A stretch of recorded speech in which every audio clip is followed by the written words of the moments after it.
জয় বাবা শিবধাম। আমি বাবা শিবধামের চরণেই পড়ে থাকবো আজীবন কাল। জয় শিবধাম। জয় শিবধাম। তো আপনি শিবধামের সাথে কতদিন থেকে জুড়ে আছেন? আমি শিবধামের সাথে জড়িয়ে আছি 2022 থেকে। আচ্ছা। আমি অ্যাপয়েন্টমেন্টের জন্য অনেক করেছিলাম, কিন্তু সেই ফোনটা মানে আমার কোনো রকম খারাপ হয়ে যাওয়াতে আমি অ্যাপয়েন্টমেন্ট দিতে পারিনি। কিন্তু বাবার দেওয়া কবজ আমি ধারণ করেছিলাম। আজ 2025 আমি 9 এপ্রিল এখানে এসেছিলাম। বাবার কাছে মানে ক্রিয়া করার পরে আমি অনেক পরিবর্তিত হয়েছি। আচ্ছা। আমি আশা করছি আমি অনেক অনেক ভালো হয়েছি। আমি আশা করছি বাবা শিবধামের কাছে এসে আমি অনেক কিছুই পেয়েছি, আশা করছি পাবো। বাবা আছেন, থাকবেন আজীবন। বাবার চরণে আমি পড়ে থাকবো। তো শিবধামে আপনি যে এসেছিলেন তার জন্য কোনো রকম টাকা পয়সা নেওয়া হয়েছিল আপনার থেকে? কোনো রকম টাকা পয়সা নেওয়া হয়নি। অ্যাপয়েন্টমেন্টের জন্য টাকা পয়সা বা ভিজিটিং চার্জেস, কনসালটেশন চার্জেস বা আপনার যে ক্রিয়া হয়েছে যেটা বলছিলেন আপনি, না, তো তার জন্য টাকা পয়সা বা দেহ বন্ধন দেওয়ার জন্য টাকা পয়সা বা তেল জল পড়ানোর জন্য টাকা পয়সা, এইসবের জন্য কি কোনো রকম টাকা পয়সা নেওয়া হয়েছিল শিবধামের থেকে? না, কোনো রকম ভাবেই টাকা পয়সা নেওয়া হয়নি, কিন্তু আমি বাবার কাছে অনেক কৃপা লাভ পেয়েছি। বাহ বাহ। তো তাহলে যারা বলছে কি শিবধামে গেলে নাকি টাকা পয়সা লুটে নেওয়া হচ্ছে, তাদেরকে কি বলবেন আপনি? তাদেরকে কি বলতে চাই, তারা লাখ লাখ টাকা খরচা করেও কোনো রেজাল্ট পাবে না। বাবার কৃপায় আসলে তারা মুক্তি পাবে, আমি এটুকুই বলতে চাই। কারণ আমিও অনেক অনেক অনেক লাভ পেয়েছি, আর আমিও অনেক টাকা পয়সা মানে অনেক করেছি, অনেক জায়গায় দেখিয়েছি। আমি কোথাও থেকে সুস্থ ফিল পাইনি। কি সমস্যা ছিল আপনার? আমার সমস্যা বলতে আমি বাজে বাজে স্বপ্ন দেখতাম। আচ্ছা। আর সব সময় খেতাম, ঘুমাতাম, কোনো কিছু কাজ করতে পারতাম না, সবসময় বিছানা সাপটা যেটা বলে, আমি সেই রকমই হয়ে গেছিলাম। আচ্ছা, সেখান থেকে এখন কেমন আছেন? সেখান থেকে আমি অনেকটা কমফোর্টেবল মনে করছি নিজেকে। বাহ। আমি বাবার কাছে এসে অনেক কৃপা পেয়েছি। তো সেই সমস্যা নিয়ে আপনি কতদিন ভুগেছিলেন? সেই সমস্যা নিয়ে প্রায় 7 বছর আমি ভুগেছি। 7 বছর? 7 বছর। আচ্ছা। তো শিবধামে আসার পর সেটা কতদিনে বুঝতে পারলেন কি হ্যাঁ আমি ভালোর দিকে যাচ্ছি? কতদিনে বুঝতে পারলেন শিবধামে আসার পর? হ্যাঁ, আমার 27 মানে পুরো 1 মাসই হয়ে গেছে। আমি এপ্রিলের 9 তারিখে এসেছিলাম। আজ মে মাসের 11 তারিখ। আচ্ছা। আমি অনেক কিছু ফিল করতে পারছি নিজেকে। আচ্ছা। আমি সেই রকম ঘুম পাই না, আমার সেই রকম খাওয়াও নেই। মানে আমি সবসময় 3-4 বার খেতে থাকতাম আর সবসময় ঘুমাতাম। আচ্ছা। মানে খেলেই আমার বিছানা টান হতো, আমি সবসময় খেতাম আর ঘুমাতাম। আচ্ছা। কে খেলো না খেলো আমি দেখবো না, সবসময় খেতাম, ঘুমাতাম, বাজে বাজে স্বপ্ন দেখতাম। আচ্ছা।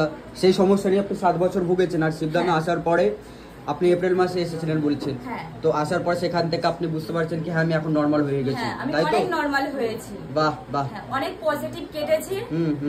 আর তো শিবধামের খোঁজ আপনি কি করে পেয়েছিলেন বা শিবধামের বিষয় কি করে জানতে পেরেছিলেন? আমার এক পিসমশাই রয়েছে, তিনিই আমাকে নতুন জীবন বাবার কাছে এনে আমাকে ঠিকানা দিয়েছে। মানে আপনি অন্যের মাধ্যমে জেনে এসেছিলেন এখানে, তাই তো? অন্যের মাধ্যমেই এসেছি। আমার পিসমশাই মানে আমার পিসি, তো উনিও ধামে এসে সেবা নিয়েছিলেন? ওনারও কি কৃপা হয়েছে? উনি সবাইকে বাঁচাচ্ছেন, ওই মানুষটা সবাইকে বাঁচাচ্ছেন, কিন্তু নিজে দেখাচ্ছেন না। আচ্ছা। উনি আমাকে এইখানে এনে ফেলেছে যে বাবার কৃপায় আমি মেয়েটাকে বাঁচাবো। আচ্ছা। উনি অনেক খুশি যে আমাকে এখানে আনতে পেরেছে। বাহ। তো সেখান থেকে উনি এখন তো খুশি হবেনই, কারণ আপনি এখন সুস্থ হয়ে গেছেন। আমি সুস্থ হচ্ছি, আমার পিসমশাই অনেক খুশি। একমাত্র আমার পিসমশাই না থাকলে হয়তো আমি বাবার চরণে কোনোদিনই আসতে পারতাম না।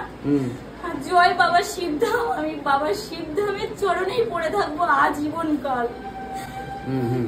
আমি হসপিটাল মানে আমি নানান রকম টেস্ট এটা ওটা করেছি, বাট আমি এই 25 সালে এসেও আমি 19 এপ্রিল আমি অনেক টেস্ট করেছি। টেস্টেও অনেক কিছু খারাপ পেয়েছি, কিন্তু আমি ওষুধ খেয়েও যেই নেগেটিভ ফিল করছি, ওষুধ না খেয়েও সেই নেগেটিভ ফিল করছি। আচ্ছা।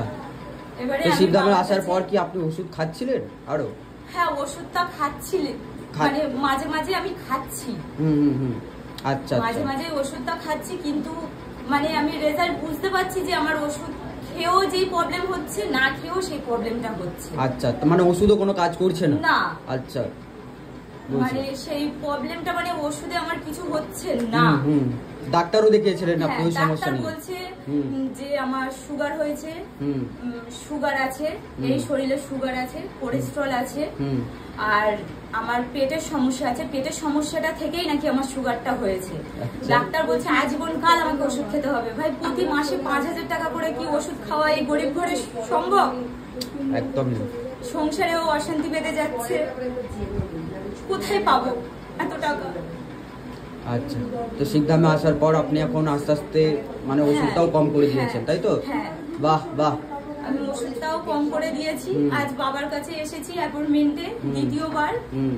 বাবা এবার কি অনুমতি দেয় আমি সেটার আশায় বসে আছি। আচ্ছা আচ্ছা। কিন্তু আমি বাবার কাছে এসে আমি অনেক সুস্থ ফিল করছি। সব সময় গায়ে একটা জ্বর জ্বর ভাব থাকতো, সেই জ্বর ভাবটাও আমার নেই। আচ্ছা। ঘুম থেকে উঠতে পারতাম না, যেন সব সময় ঘুমায়। আর ঘুমালেই দুটো চোখ আমার অটোমেটিক্যালি কালো হয়ে যেত। আচ্ছা। মানুষ ঘুমালে সুস্থ ফিল মনে করতো, আর আমি সবসময় যেন ভূতের মতো চোখ হয়ে যেত দুটো চোখ। মানে আয়নাতে যখন নিজেকে দেখতাম আমি নিজেকে চিনতে পারতাম না। আমি অনেক রোগা হয়ে গিয়েছি, আমি অনেক রোগ, মানে আমার 65 কেজি ওজন ছিল, সেই তুলনায় আমি 30 কেজি হয়ে গেছি। আচ্ছা। মানে আমাকে পুরো শেষ পর্যায়ে নিয়ে চলে এসেছিল। আমি বাবা তাহলে যারা বলে যারা কমেন্ট করে ভিডিওতে কমেন্ট করে যারা, যে শিবধামে গেলে কাজ হয় না, শিবধামে টাকা পয়সা নেওয়া হচ্ছে, বা শিবধামে গেলে কোন রকম কাজ হয় না, তাদেরকে কি বলবেন আপনি? তাদেরকে আমি বলতে চাই যে পূর্ণ বিশ্বাস করাটা দরকার। ঠিক। অনেক টাকা পয়সা অনেক দিকে আমি নিজেকেই বিশ্বাস করছি যে আমি অনেক টাকা পয়সা অনেক জায়গায় খরচা করেছি, কিন্তু আমি কোনো কিছু রেজাল্ট পাইনি। আচ্ছা। কোনো কিছু রেজাল্ট আমি পাইনি, কিন্তু আমি বাবার চরণে এসে বাবাকে যখন আমি 40 মিনিট যখন আমি ধ্যানে বসছি, তখন আমার পুরো শরীরটা কাঁপছে না, মানে আমার এই পেটটাই শুধু কাঁপছে। আচ্ছা।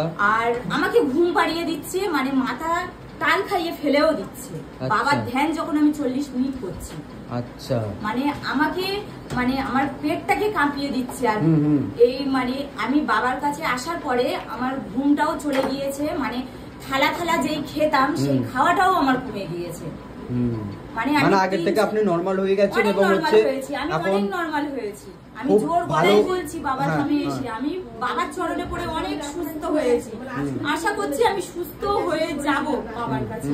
ঠিক ঠিক, একদম হবেন, অবশ্যই হবে, অবশ্যই।